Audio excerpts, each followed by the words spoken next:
good morning. നമുക്കിന്ന് വളരെ instant ആയിട്ട് ഉണ്ടാക്കാൻ പറ്റിയ അതുപോലെ തന്നെ നല്ല ഹെൽത്തി ആയിട്ടുള്ള ഒരു ദോശയുടെ റെസിപ്പി നോക്കിയാലോ. നമ്മുടെ ഓട്സ് ദോശയാണ്. ഓട്സ് ദോശ പല രീതിയിൽ നമ്മൾ ഉണ്ടാക്കാറുണ്ട്. ഇത് വളരെ വ്യത്യസ്തമായ രീതിയിൽ കുറച്ച് വെജിറ്റബിൾസ് ഒക്കെ ആഡ് ചെയ്തിട്ട്, കുറച്ച് വെജിറ്റബിൾസ് എന്ന് പറഞ്ഞാൽ നമ്മുടെ വീട്ടിലുള്ള സവാളയും പച്ചമുളകും ഒക്കെയാണ് കേട്ടോ. കൂടുതൽ ഇൻഗ്രീഡിയൻസ് ഒന്നും ചേർക്കാതെയുള്ള ഒരു ക്രിസ്പി ആയിട്ടുള്ള ഓട്സ് ദോശ. ഒരുപാട് ക്രിസ്പി അല്ല. അപ്പോൾ നമുക്ക് എങ്ങനെയാണ് നമ്മുടെ ഓട്സ് ദോശ തയ്യാറാക്കുന്നത് നോക്കാം.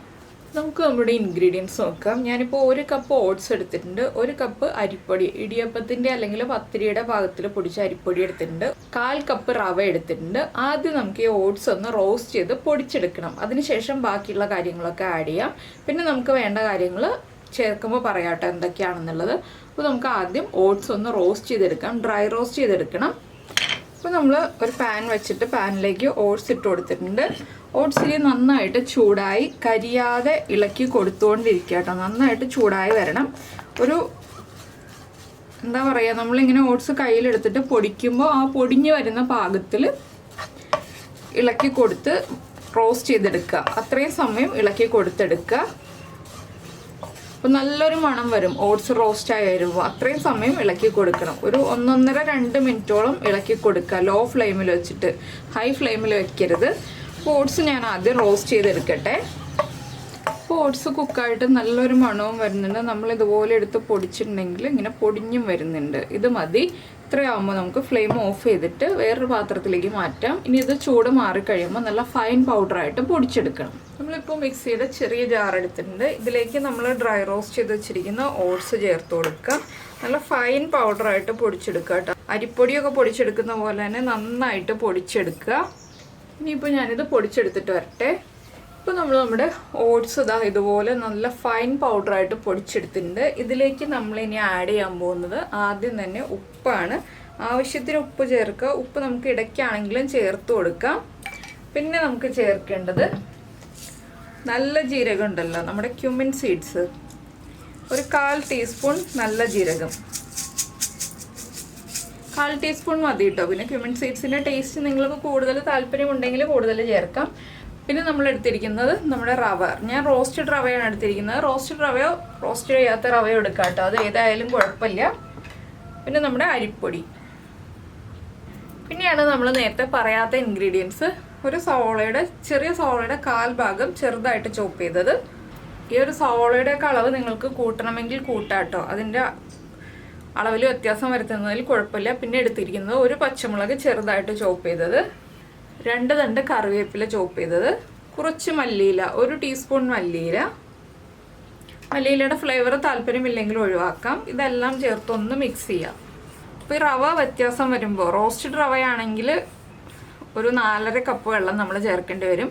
റോസ്റ്റ് ചെയ്യാത്ത റവയാണെങ്കിൽ 4 കപ്പ് വെള്ളത്തിൻ്റെ ആവശ്യം വരുള്ളൂ. ആ വെള്ളത്തിൻ്റെ അളവിൽ വ്യത്യാസം വരും. റോസ്റ്റഡ് റവയും റോസ്റ്റ് ചെയ്യാത്ത റവയും തമ്മിലുള്ള വ്യത്യാസം അനുസരിച്ചിട്ടോ. അപ്പോൾ ഞാനിപ്പോൾ 4.5 കപ്പ് വെള്ളമാണ് ഇതിലേക്ക് ആഡ് ചെയ്യാൻ പോകുന്നത്.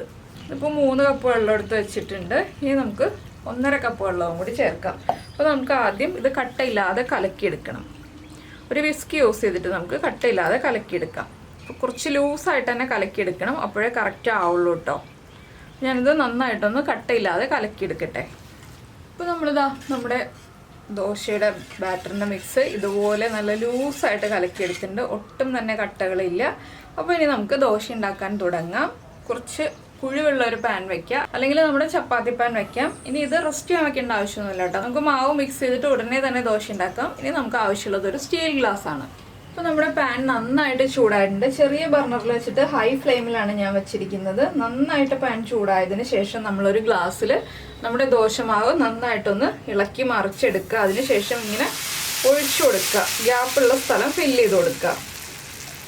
ഇത്രയും മതി കേട്ടോ. ഈ രീതിയിൽ ഒഴിച്ചു കൊടുക്കുക. ഇനി ഇതൊന്ന് തുറന്ന് വെച്ച് തന്നെ കുക്ക് ചെയ്യുക. അടച്ചു വെച്ച് കുക്ക് ചെയ്യേണ്ട ആവശ്യമില്ല. ഗ്യാപ്പ് അധികം വരികയാണെങ്കിൽ മാത്രം നമ്മൾ ഫില്ല് ചെയ്താൽ മതി. ഇതുപോലെ ചെറിയ ഗ്യാപ്പൊക്കെ വരുമ്പോൾ ഫില്ല് ചെയ്യേണ്ട ആവശ്യമില്ല. വലിയ ഗ്യാപ്പ് വരുമ്പോൾ മാത്രം കുറച്ച് മാവ് ഒഴിച്ചിട്ടൊന്ന് ഫില്ല് ചെയ്യുക. ഗ്ലാസ്സിലെടുത്തിട്ട് മാവ് ഒഴിക്കുകയാണ് ഏറ്റവും എളുപ്പം.